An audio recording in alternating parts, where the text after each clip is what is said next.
welcome to the latest episode of ET with GOTB. Not much really has happened this weekend. Oh yeah, apart from Sockgate, which everyone is talking about.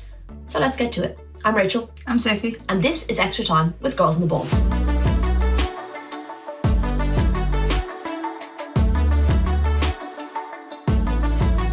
In this week's episode, we are going to look back at all of the WSL action, mostly the socks. We will have a scan through the championship, which may well have become a 4-horse race at this stage. You're going to have to admit it.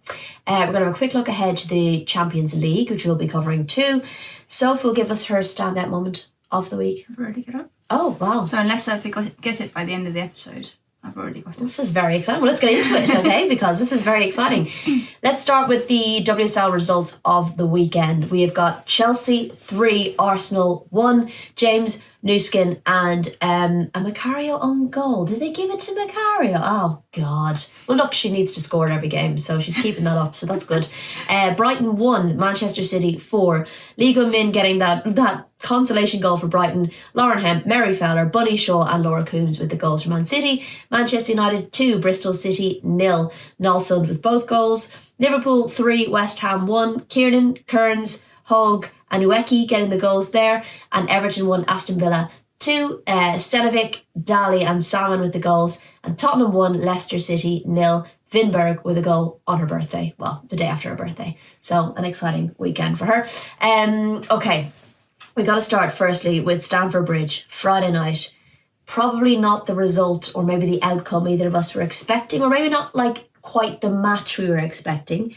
It all started not at 7 o'clock like it was meant to, but at 7:30 because Arsenal were wearing the wrong socks. Arsenal warmed up in the socks. Chelsea warmed up in their socks. We could all see they were wearing white socks. Nobody really noticed until they were in the tunnel. Yep, it was hilarious. I found it absolutely hilarious, the whole thing. I think we were sitting in the press box like with 5 minutes before kickoff, and we were kind of like, why is no one preparing, like looking like they're preparing to come out? Where is everyone? What is going on? And then I think I was sitting next to Susie Rack, and she spotted on the BBC that they said there'd been a clash about kits, and then it was a clash about socks, and I was like, what? What is going on? So it kind of filtered through, but actually I really enjoyed that half an hour in the stadium. I thought Chelsea managed it really well in terms of the building of the atmosphere, and actually made the crowding to quite crescendo because they had the music going, they had the MC revving up the crowd, and yeah, it was all a big party. So by the time they actually got to kick off, everyone was like full in the swing of things. You may have enjoyed that half an hour, but you seem to trigger an awful lot of Chelsea fans by making some jokes on Twitter or X. So don't do that again, and I think you should apologise. I'm so sorry for making jokes. It really wasn't that deep, and yes, I won't do it again. Yeah, well, I'll try and rein her in next time. Okay, well, looking at the match, to be fair, very dominant Chelsea performance. Lauren James, unreal at Stamford Bridge. That's probably news to absolutely nobody. But maybe what is Newskin playing in her number 9 era, who had been playing in defence for the last 2 games for Chelsea. And up she pops in the number 9 role, scores 2 goals, one of them with her bum. Yes. I think it was actually a brilliant call from Emma Hayes. You know, the injuries we all know about Sam Kerr, Mia Fisher, the ACLs. Mayra Ramirez is out as well. Aggie Beaver-Jones, I think I've said it before, she's great, but she's young and she's in her sort of breakout season at Chelsea. And she kind of is more seen, I think, by Emma at the moment as kind of one of the left or right-sided players. Whereas I know for England she plays as a number 9, but she's not and I think she struggled a little bit against Manchester City. So it gave Emma a little bit to think about, I think, especially in a big game like Arsenal. So she came up with a new cunning plan, which was to put her midfielder, who had played centre-back the last 2 games, in at centre-forward. And it actually worked really well because I think it completely distracted the Arsenal back line. They didn't really know what to do with her, and they were a bit too preoccupied maybe with her in terms of the way that they were defending, and it kind of let a lot of other things go. So yeah, I think it was genius actually. Arsenal never quite got up to speed. It felt quite, the way a lot of times managers will talk about, like, we're only going to focus on our game and what we can do. And it felt like maybe Arsenal were a bit too distracted about what Chelsea were doing? Maybe a little. I think there were probably many things to factor in. Chelsea were really, really up for this game. Yeah. And I think they knew they had the real advantage. And we've said it so many times before. At this time of the year, they're so good. And they won't always play as brilliantly as they did on Friday night, but they know how to do things. And I think they knew that they had the advantage in the weekend of playing first. And the pressure was on them, I guess, to get those 3 points. But they knew that once they got that 3 points, so I think that gave them like extra momentum and energy.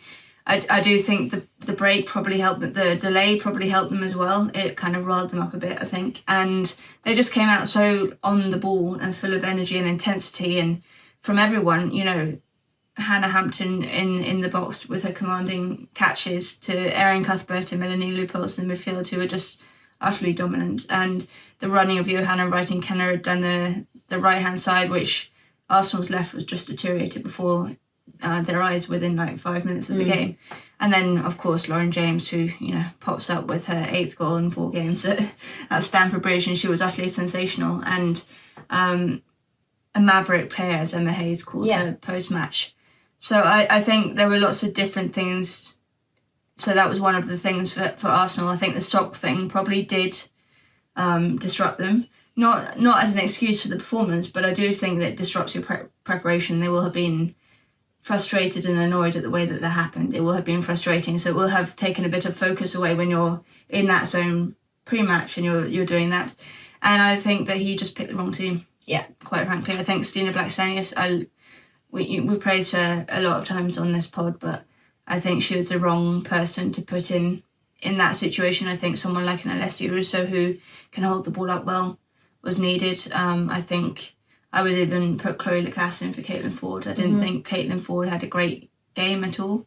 I know that Emily Fox had just come back from America, but Steph Catley very clearly early on wasn't at the races either. And so maybe you switch Katie McCabe over to the left and put Emily Fox. Which she did at half time. A bit later than that. Wasn't it? Yeah, Emily Fox came on later. Oh gosh, I thought it was at half time. I mean, I will say that like Jonas sometimes is a bit late in making changes, and I think he did make 3 at half time. That was quite clear. Maybe Emily Fox did come on. I can't remember. I think she did. But you know, it's the game was kind of gone at that stage. Yeah, they were 3-0 down. It was done. Yeah, kind of thing. Barring a miracle, it was done. Okay, so I think maybe Arsenal are potentially now out of the title race, 6 points behind, barring a miracle. They are out of the title race. But we also have to touch on Emma Hayes' comments, both pre and post match. Obviously, a lot of this week was taken up with conversations around player-coach relationships after Willie Kirk is under investigation at Leicester for that. And a lot of the press conferences, all the press conferences, there were questions about that and whether or not it's appropriate. And the majority of managers are very strong on it, as are we, in terms of it's not appropriate, especially in the professional era. It's not acceptable. And as, you know, Carla Ward, Lauren Smith said, it should be a sackable offence.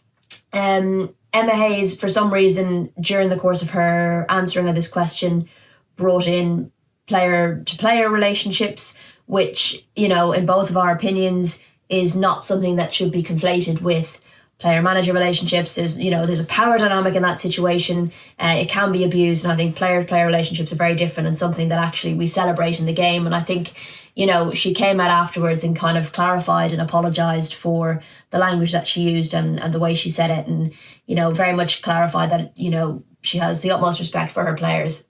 Many players that she has brought in that are in relationships with other players. And I'm glad she had the opportunity to kind of clarify that, because that could have been something that rumbled on a little bit and really it deflected from what should have been the conversation, which is around player-coach relationships. I don't know why it's brought up in that discussion, because there was very clear questions, and I think press officers and everyone would have known that was coming. Like it was a question that was asked of every single WSL manager before, so they would have been knowing that it was coming, to be able to think about what their answer might be. I think that she was right to come out. I mean, there probably is a discussion to be had around what is in place around workplace relationships, just as there is in any workplace environment. But it wasn't to be had in this conversation. It's to be had in a different conversation where, yes, relationships can probably cause problems in dressing rooms, as they can in any workplace, especially if they go badly. But that's not to say they shouldn't happen completely. It's just to make sure you have the kind of regulations and notifications in place. I mean, I haven't worked in an office for a long time, but, you know, I would imagine that most workplaces have HR in place, and if you do get into a relationship with either a colleague or whatever, you have to notify them. Yeah, you declare it and all of that. It's just that kind of thing. I think there is maybe, so it has to be discussed in a different conversation. The problem was that it was put in the same conversation as this player-coach relationship thing, which is really, really serious topic at the moment. And, you know, it's inappropriate. And as both Lauren Smith and Carla Ward said, it's a sackable offence. I think certainly since the game turned professional in 2018. Absolutely. Okay, moving on to Brighton versus Manchester City. Brighton 1, Manchester City 4. City obviously coming into this having been knocked out of both the Conti Cup and the FA Cup in the same week. Shite week for them. But this is a dominant performance. Exactly what they would have needed in the league, when the league is kind of all they have to fight for right now. I think it's what definitely the response that they needed to the back-to-back defeats. It was interesting, he rested Chloe Kelly, brought in Mary Fowler, put her on the right. And that was, it paid off. It was interesting that, because he's not one to change his team very often. So I think maybe he realised that he didn't need to give a couple of players a rest. But Lauren Hemp, my God, she was brilliant on the day. She got her goal. She set up Mary Fowler for the second. And she was just running right through that Brighton defence. And Brighton were pretty compact to begin with. But as soon as that first goal went in, they fell apart. And they offered nothing. Like, I think Lee's goal in late on, 91st minute or something, was their only shot on target in the game. And Elizabeth Turner was left completely stranded. And I think if you're looking at Brighton at the moment, you've got to wonder, they're safe more than probably they're safe this season. But have they improved? But they're not progressing that much at all. And weren't they in 10th when Mel Phillips was sacked? Yeah, but so it's got to be a question of what happens next with that Brighton team, or that Brighton, who leads Brighton, because you talk about making decisions about leadership. They have to get this one right, because they've made too many mistakes in the past, and I think the next one is going to be crucial. For sure. Brighton are kind of, as you say, circling the bottom of the table, if you like, but they do have West Ham between them and Bristol. And Bristol took on Manchester United. A brace from Lisa Nolsund, keeping United in the race for fourth, but it was 1-0 for an awful long time. She scored that goal in the 9th minute, didn't get the second until the 95th. Bristol manager Lauren Smith speaking about her team's character and their resilience, and despite the defeat, they defended well. And, you know, I think many thought maybe Bristol would do a Bristol and get a goal and potentially nab a point against Manchester United. They reduced United to just 2 shots on target, and they were the 2 goals. Or conversely, they had 0 shots on target. But a better performance from what we've seen from Bristol in the past. Yeah, I think they we've actually seen that most times this season, to be honest. Good performances. I think the one that you can really point to is that 7-3 defeat to Brighton. That's the one where you go, oops. Or like Leicester wasn't great either. But they at least competed in that game. Manchester City at the beginning of the season maybe. But I think most of the time, despite the fact that they've been losing or not getting results, they've competed pretty well in games, and they stayed in games pretty well. And I think Lauren Smith will be really pleased with the way that they handled that. I think it became impossible when they went down to 10 after Jamie Napier got her second yellow card. It just took all of the steam out of the kind of any chance of a goal comeback kind of thing, despite the fact that they were still trying to apply themselves on the pitch. So positives to take, I think, from that, foundations to build on, but it's going to be tough. And with every game that passes, their chances dwindle a little bit more, but it is still possible. And, miracles can happen. I would worry for Manchester United getting the win is good, but I do worry about their creativity. Yeah. Those kind of numbers are not what you expect from a Manchester United team, and I imagine Mark Skinner is a bit frustrated with that as well, because he sets his teams up, well, he certainly did last season, to attack and play that kind of creative football, and they're not kind of creating it at the moment. Mark Skinner, of course, was not on the touchline because... He was. Was he? Yeah. Has the baby been born? No, I don't know about the baby, but he was. Oh, well, I was going to pass on my congratulations to Mark Skinner because he's waiting for baby number 2, so hopefully all's going well there. Yeah, I think the one thing for Bristol, they've 6 games left to save their season, and the one thing they'll look at is the fact that West Ham didn't pick up any points, and I think that's key, but the thing is they are running out of games to catch up with West Ham. West Ham did take on Liverpool, losing 3-1. This was going to be an intriguing one because, of course, Liverpool were coming off the back of a difficult defeat in the FA Cup. West Ham had the week off, and it was going to be interesting to see who took both of those things and whether it would be favourable for either of them. And I think actually Liverpool clearly took that defeat and came out fighting. Leanne Kiernan got her first goal of the season on St. Patrick's Day, no less. Brilliant stuff. And just, West Ham again just being inconsistent. Skinner had spoken to me post-match after Man United about, and before that match, about players coming back from international break, needing a rest, maybe not feeling themselves for another few days. They had the bloody week off, and they've come back and still lost to Liverpool comfortably. Liverpool looked comfortable in that game. They did. They didn't give up many chances, I don't think. They'll be really annoyed at that clean sheet going, because Rachel Laws literally just passed it into the path of Ueki for her to score, but... Yeah, it was disappointing from West Ham given what we have seen of them this season, and I think Liverpool just showed the kind of strength that they had. Kerry Holland was back, which adds such energy to that midfield. They're still without Nagano, but I still think her inclusion was really important. And then when you have a striker like Sophie Romanhag, like her goal, absolutely phenomenal. That was kind of volley at the far post. Yeah. Really, really good technique, and she just adds so much to the game. And they were just dominant. But they're also having consistency problems themselves. No, like they are up there in the league, right? So they're doing well in the league, but they went out in the cup the week before. So, and they didn't win at Prenton Park. Their home record's not great. It's crazy. So, they can be a bit up and down, despite the fact that the majority of the results keep them within that 4th, 5th place. They are still sitting 5th and on the same points as United, but United have a better goal difference. I think what's really interesting is that this weekend, Liverpool take on Everton in the Merseyside derby, and Manchester United take on Manchester City in the Manchester derby. So there is an opportunity there for Liverpool to overtake Manchester United, which would be unbelievable. Speaking of the Merseyside derby, Everton were hosting Aston Villa this weekend. It was quite funny because both Brian Sorensen and Carla Ward pre-match both kind of touched on the similarities of their journeys this season and the difficulties both of them have had with depth, with injury, with the January transfer window.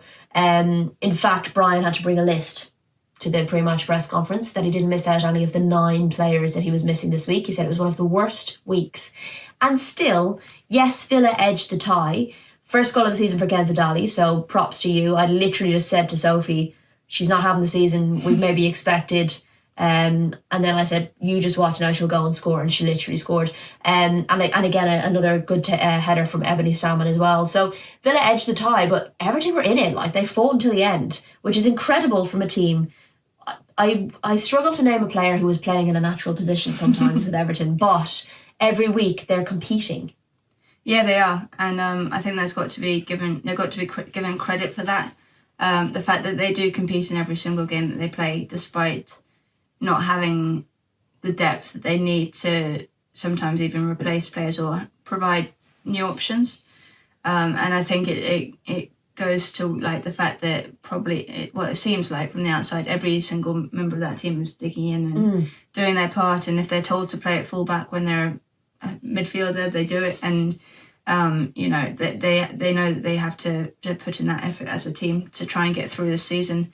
It's hard for them. They have no money. We know that. We know the club is in a problem situation, and they just kind of have to dig deep to the end of the season, and then we see what happens in the new year. But they were there or thereabouts. Villa deserved the win, I think. Mm-hmm. It wasn't a classic by any means. Yeah. What will be frustrating though for Everton as well though is that they lost Elise Stenovic for next week's Merseyside derby with a second yellow. Yeah. That will be they cannot afford to be losing players to bookings like that. Yeah. So that'll be frustrating. Of course, she got the bloody goal as well. So, they'll be raging about that. So that'll make the Merseyside derby. It gives it an extra edge. I think Everton probably edge it in recent times, but with the way things are going, you would expect Liverpool to come out on top. And finally, the game then I covered and the preview to the FA Cup semi-final was, of course, Tottenham versus Leicester. Very tight encounter. It felt like the game was on a knife edge just the whole time. Mathilde Winberg got the goal, the only goal, in the second minute, a really good team goal. Remnants of that goal they scored against Arsenal in the North London derby. Perfect counter-attacking football. And it was her first start, her first goal, and she turned 21 the day before. So the absolute perfect weekend for her. Leicester did have their chances, but they couldn't make them count. They weren't especially clinical, other than maybe like Becky Spencer pulled off an unreal double save in the first half, I think it was. But was it the first half? Yeah, yes, but I just don't feel like either goalkeeper were massively tested during the game. So there was a lot of really competition kind of in between boxes. But actually when it came to being clinical and getting chances, I think Leicester hit the crossbar with a cross. Did. Yeah, so it was like a game of inches. It was a shot from Rantala. It was on a cross. And I think it kind of shows how close these two teams are, and I think it could make for a really interesting semi-final in the FA Cup. Yeah, nothing really separated them other than that goal. Pure Bobby Ball. Yeah.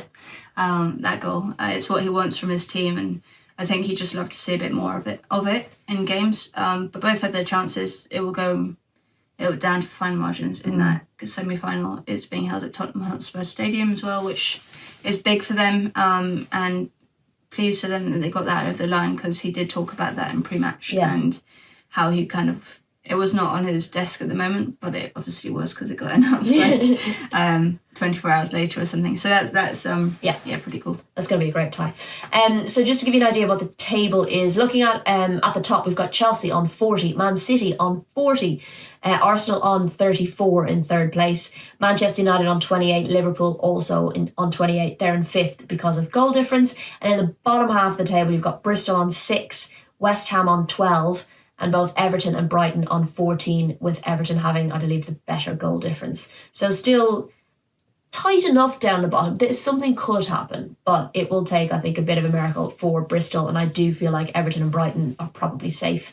Into the Championship we go. There's still all to play for, although arguably probably a 4-horse race now, with Birmingham dropping back this weekend. Surprise defeats for two of the title contenders. So Crystal Palace and Sunderland were beaten by Sheffield United and London City, respectively. Southampton beat Reading pretty comfortably, and Charlton beat Durham.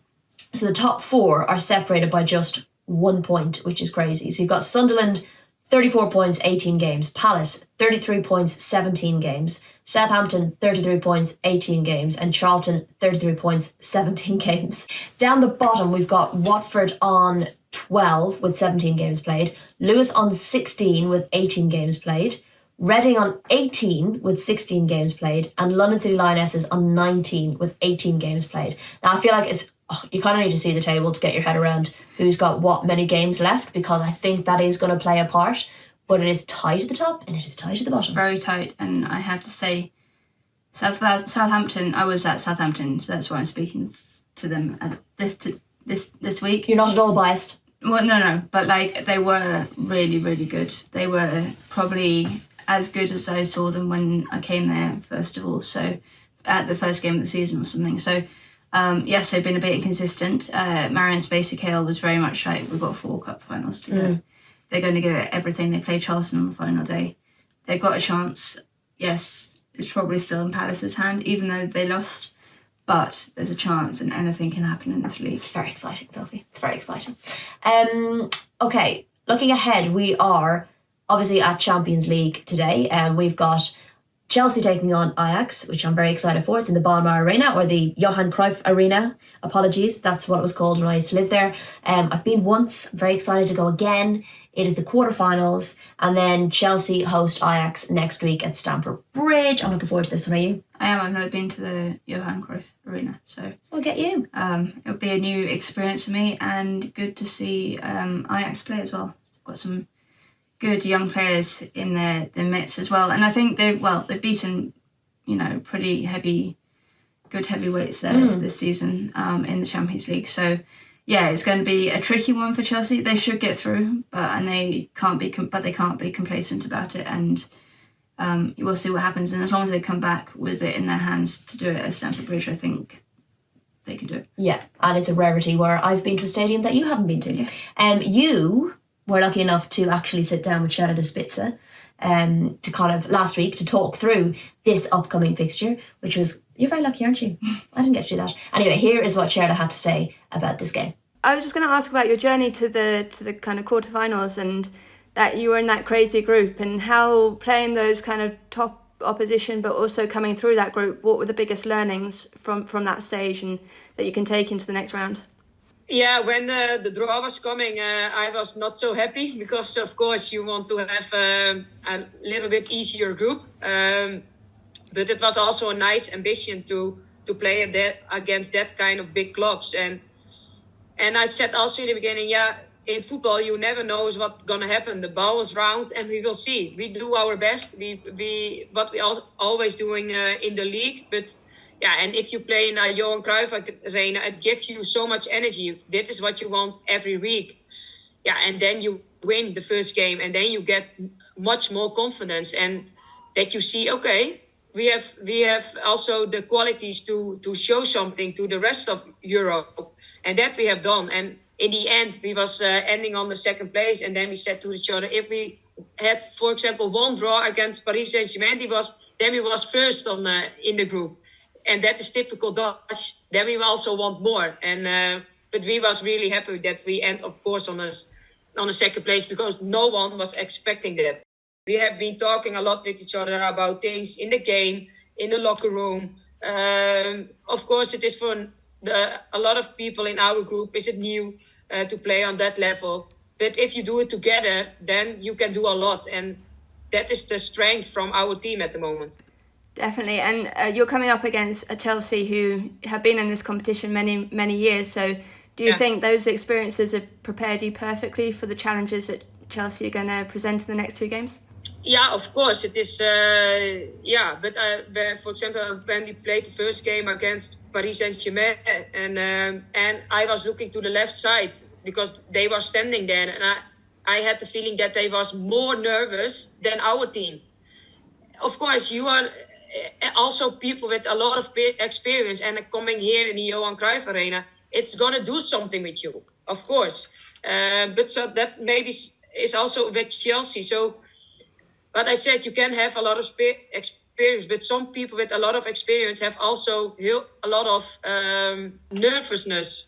Like, so it is not for everyone that you do it like this. Also, if you have a lot of experience. So I'm going to see, maybe it is sometimes better that you are young and just do and the experienced player have to think, okay, you need to do this, you need to take responsibility, you need to do that.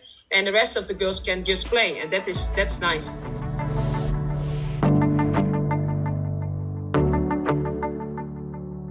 Okay, make sure you're following our coverage because we are going to be there tonight and we're going to be in Amsterdam and we're going to be doing the next leg next week as well, of course. Okay, we finally got to the moment. You said you knew what it was, right at the start of the podcast, and now I need to know if you still remember it. Yep. Moment of the week. Leanne Kinnan's goal. Yeah. Against West Ham. It was her first goal this season. She's had an absolutely horrible time with injury. She's been out for a long time. And when she looks like she's coming back, she gets a setback, and it's just taken quite well. So she's got a couple of games under her belt now, and getting that goal will do her the world of the good. And on St. Patrick's Day as well. You've just got to...